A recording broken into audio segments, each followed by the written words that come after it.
Assalamualaikum warahmatullahi wabarakatuh.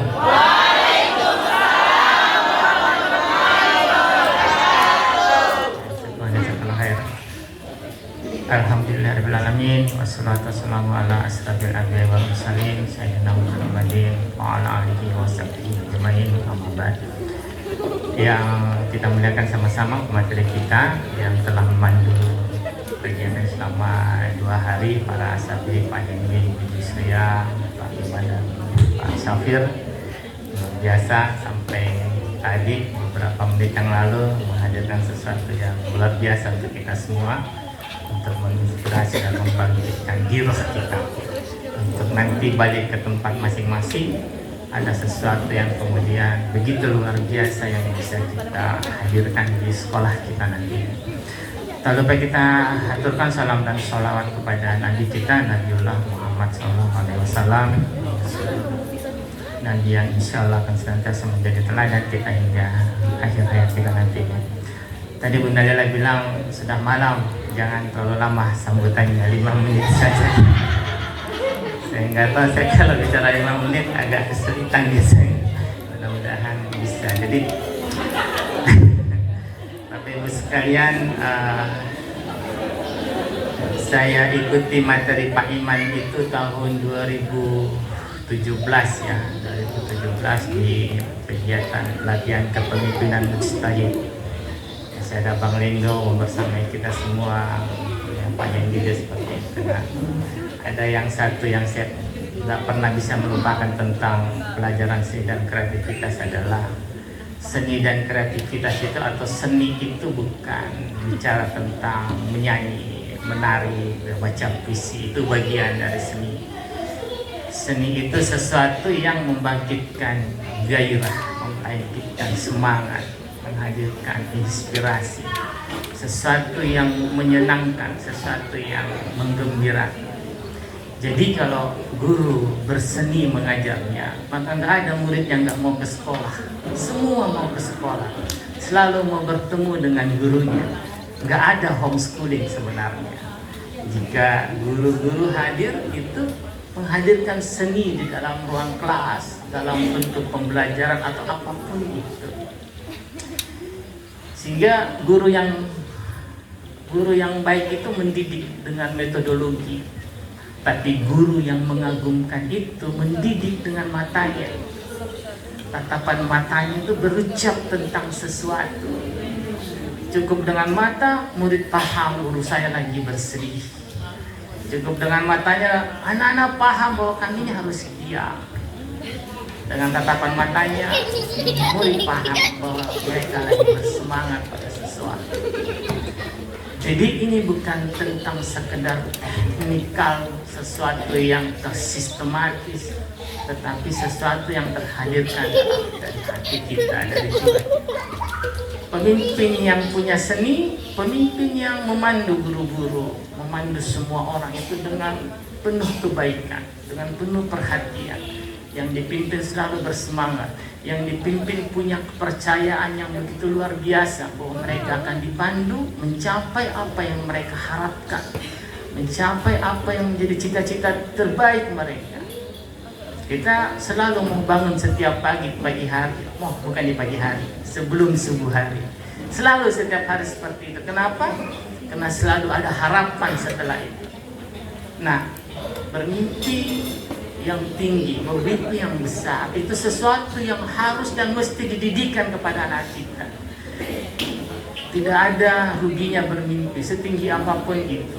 Mimpi itu gratis, hadirkan itu. Semakin tinggi semakin luar biasa, semakin baik. Guru yang luar biasa, guru yang tidak sekedar mengajarkan pembelajaran, tapi membawa mereka itu punya harapan yang besar, punya harapan yang tinggi yang mereka akan tapaki sebagai sebuah atau sebagai satu jalan menjadi manusia yang bermakna dalam kehidupannya. Nah, yang persambutan kemarin itu manusia rahmatan lil alamin, di ujungnya jadi anak-anak kita itu kalau ditanya, nak cita-citamu mau jadi apa? Maka cita-cita anak kita itu bagaimana menghadirkan dirinya dengan penuh makna tadi itu untuk meraih ridhanya dan menggapai surga. Jadi cita-cita sejati itu diletakkan di hari akhir. Terus pahamkan mereka jadi dokter, insinyur, politisi, jadi guru, dosen dan segala sebagainya, itu adalah instrumen kekhalifahan. Sesuatu yang dihadirkan di diri kita, sebuah profesi, satu bidang atau apapun itu, bagaimana kita hadir sebagai khalifah-khalifah terbaik. Kita sebagai guru dengan apa yang kita jalani dengan sesungguhnya, jalani dengan penuh kesungguhan, maka kita hadir sebagai khalifah yang mana kita punya instrumen kehidupan sebagai seorang guru. Tapi letakkan cita-cita itu di hari akhir. Bagaimana semua kita ini berharap itu berada di tempat terbaik di hari akhir nanti. Nah, Bapak Ibu yang bunda sekalian, bahwa kemudian kita bicara tentang rezeki ini, tentang bukan berapa rupiah yang kita dapatkan. Satu rezeki terbaik adalah ketika kita saling membersamai orang-orang yang baik, saling membersamai orang-orang yang soleh dan soleha. Yakinlah di hari akhir nanti pun kita akan ditempatkan di tempat yang sama, akan saling membersamai di hari akhir. Adakah kita bertanya lagi tentang sebuah rezeki terbaik ketika di akhir nanti, di hari akhir nanti kita saling dibersamai bersama orang-orang yang soleh dan soleha, orang-orang yang selalu hadir dan menghadirkan dirinya untuk kebermaknaan terbaik dalam kehidupannya. Nah, ini rezeki terbaik yang harus kita syukuri sekarang ini. Nah, kemudian ya bunda sekalian, bahwa apa yang kemudian kita jalani dalam proses 2 hari ini, pasti masih begitu banyak hal yang kemudian kita katakan masih kurang, masih belum banyak, dan masih begitu banyak yang harus kita dapatkan. Nah, sehingga proses belajar nantinya, proses interaksi, proses silaturahim terus kita bangun satu dengan yang lainnya, untuk kemudian memenuhi masih terasa banyak ruang yang kosong, masih banyak hal yang perlu diisi dalam bagaimana membangun sekolah kita ke depan. Saya sangat paham dengan semua urusan sekolah.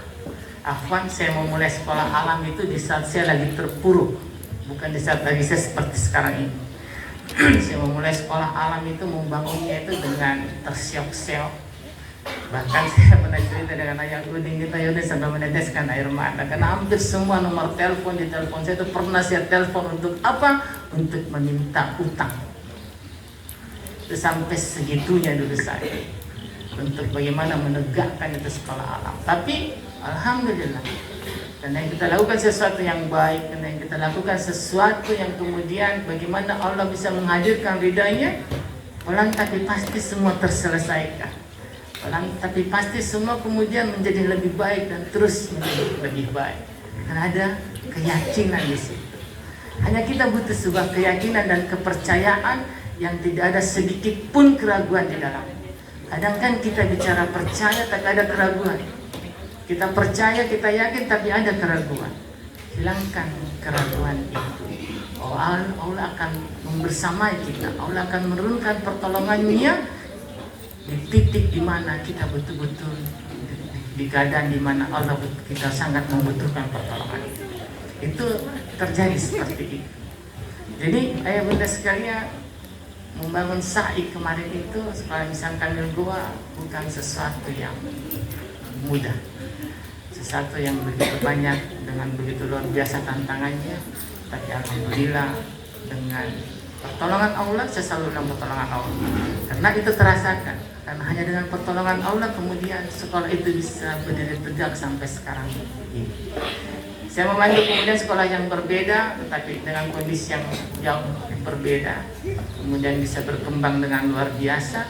Tetapi juga itu pun kena terspirit oleh sekolah alam.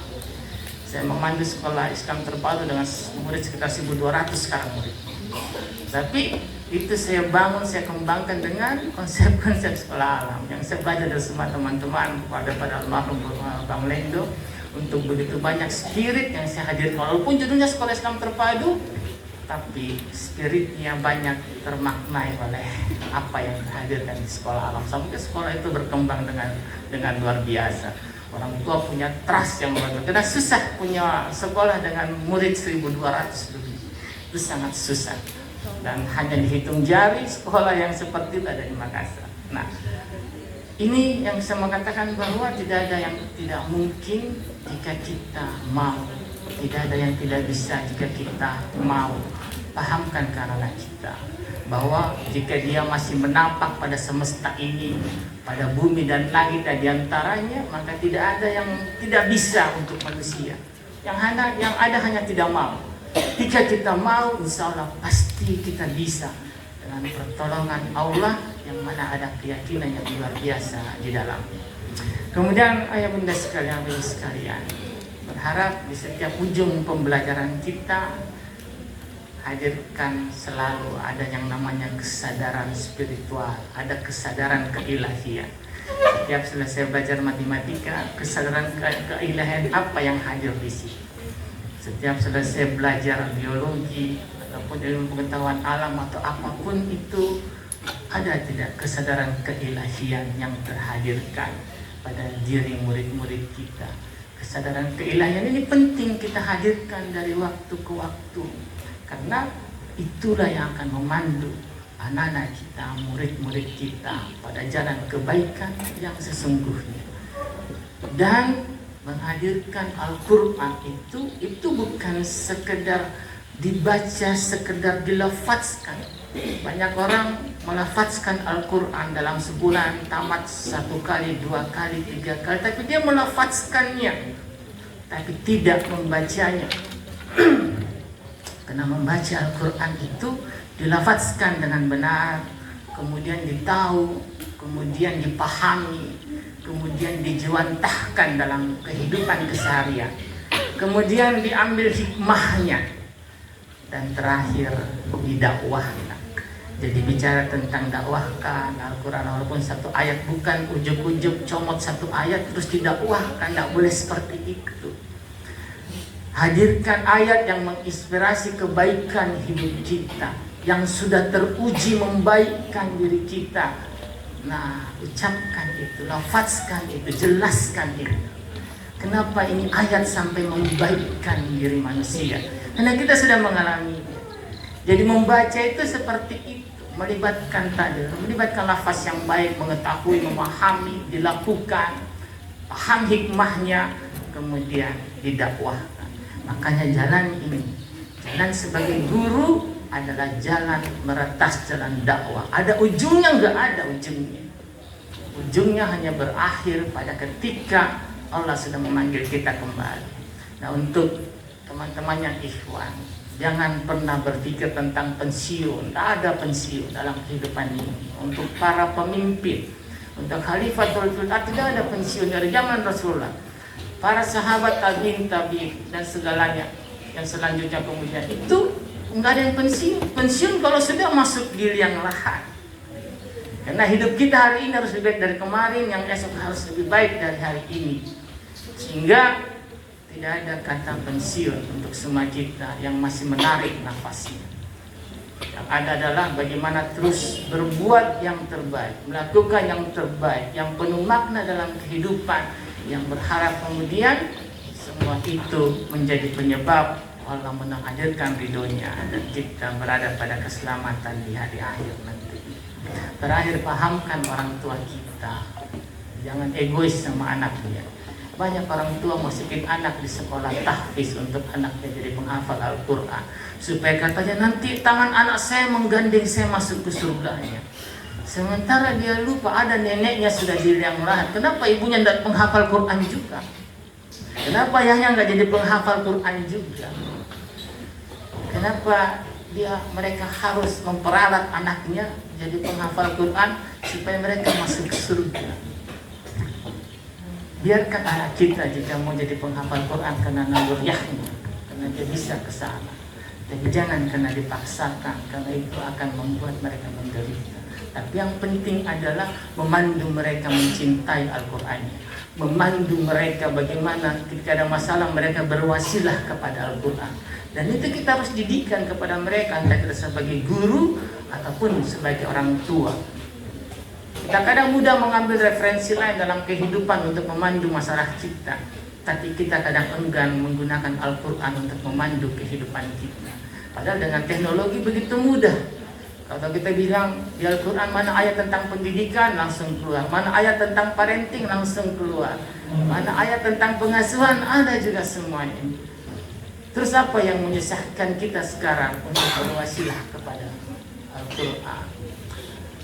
Sangat penting ini ayah bunda sekalian kita tanamkan, bahwa ini bukan tentang sekedar bagaimana menghafalkannya. Menghafalkan baik jika kita bisa menghafalkannya, tetapi mencintainya, menjadikan dia pemandu hidup kita, itu jauh-jauh lebih utama yang harus kita hadirkan di diri kita dan anak-anak kita untuk memandu keselamatan mereka ya, di dunia dan di akhirat nanti.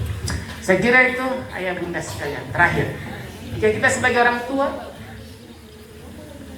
ataupun sebagai guru, ini bisa dibagi ke semua orang tua kalau ada materi parenting. Berapapun uang ataupun banyaknya uang kita, ini tidak akan pernah bisa kita berikan kepada anak kita. Berapapun banyaknya. Ada orang tua memberikan pendidikan yang terbaik pada anaknya, memberikan fasilitas terbaik, baju terbaik, tas terbaik, makanan terbaik. Tapi ada satu, berapapun banyaknya uang kita tidak akan bisa kita berikan kepada mereka. Yaitu adakah kita sebagai orang tua, kita sebagai guru, adakah kita sebagai guru itu mau memberikan diri kita untuk anak-anak kita? Bahwa begitu banyak keluarga berada dalam rumah bersama-sama, tapi mereka jauh satu dengan lainnya karena ada gadget mengantarai. Mereka membersamai anak mereka dalam bentuk fisik, tapi tidak dalam bentuk spirit, semangat dan ruhnya. Anak kita pahamkan tidak butuh orang tua, presiden, direktur, politisi, atau apapun dengan gelar-gelar hebat di luar sana. Dia hanya butuh ayah, bunda yang biasa saja, yang mau berguling-guling di tanah, yang mau tertawa bersama, menangis bersama anaknya. Mereka butuh seperti itu. Mereka butuh orang tua yang menghadirkan dirinya untuk mereka. Dia butuh guru yang menghadirkan dirinya untuk mereka. Karena ada juga guru, anaknya bermasalah, itu dibiarkan dengan masalahnya, tidak diselesaikan masalahnya. Ada guru yang kemudian abai dengan banyak murid-muridnya. Hadirkan diri kita, berikan diri kita untuk mereka. Maka tidak ada parenting yang luar biasa bahwa membersamai anak-anak itu menjadi sesuatu yang kemudian memastikan mereka akan baik-baik saja.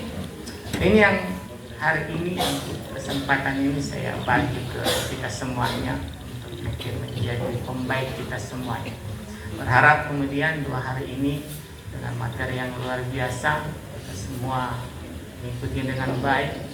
Berharap kemudian ini menjadi spirit, menjadi semangat, menjadi giroh yang luar biasa untuk kita bawa kembali ke sekolah, untuk dijewantahkan dalam proses belajar mengajar kita, dalam proses kita memandu sekolah kita untuk terus menjadi lebih baik. Dan satu terakhir ingat kembali, rezeki terbaik adalah karena kita saling membersamai orang-orang yang baik. Itu sulit kita dapatkan.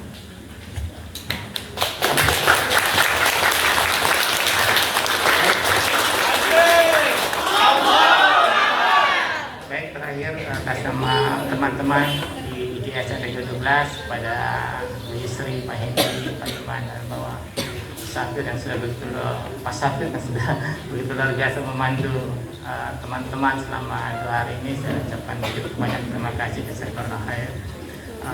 Mohon maaf juga kawan-kawan sekalian, saya hanya datang di pembukaan dan di penutupan, bukan berarti tidak menginginkan, tapi benar begitu banyak dalam 2 hari ini, begitu kredit dengan banyak urusan.